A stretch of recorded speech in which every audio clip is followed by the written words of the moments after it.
नमस्ते मित्रों, श्रीमद् भागवत गीता जीने की राह अध्याय 7 भगवत ज्ञान विज्ञान योग श्लोक नंबर 4, 5, 6 में आपका फिर से एक बार स्वागत है। भूमि आप अनला वायु खम मन बुद्धि एवं च अहंकारा इति इयम में भिन्ना प्रकृति अष्टधा। हे अर्जुन, पृथ्वी जल अग्नि वायु आकाश मन बुद्धि तथा अहंकार, ये 8 प्रकार से विभक्त मेरी भिन्ना अपरा प्रकृतियां हैं। सृष्टि के लिए भगवान कृष्ण का स्वांश 3 विष्णुओं का रूप धारण करता है। पहले हैं महाविष्णु, जो संपूर्ण भौतिक शक्ति महातत्व को उत्पन्न करते हैं।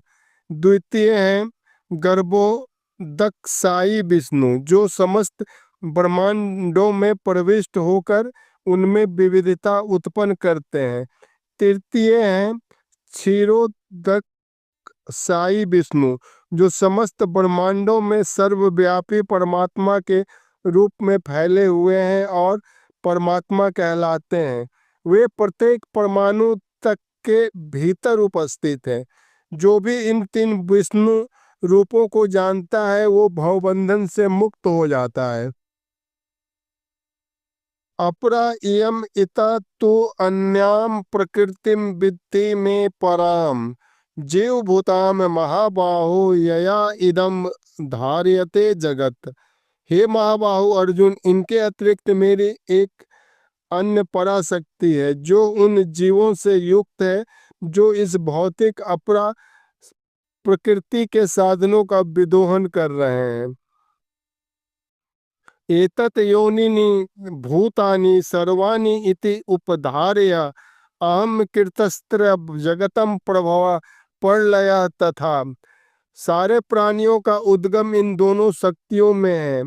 इस जगत में जो कुछ भी भौतिक तथा आध्यात्मिक है उसकी उत्पत्ति तथा प्रलय मुझे ही जानो।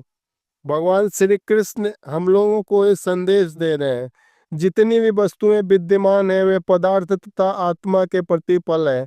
आत्मा सृष्टि का मूल क्षेत्र है और पदार्थ आत्मा द्वारा उत्पन्न किया जाता है।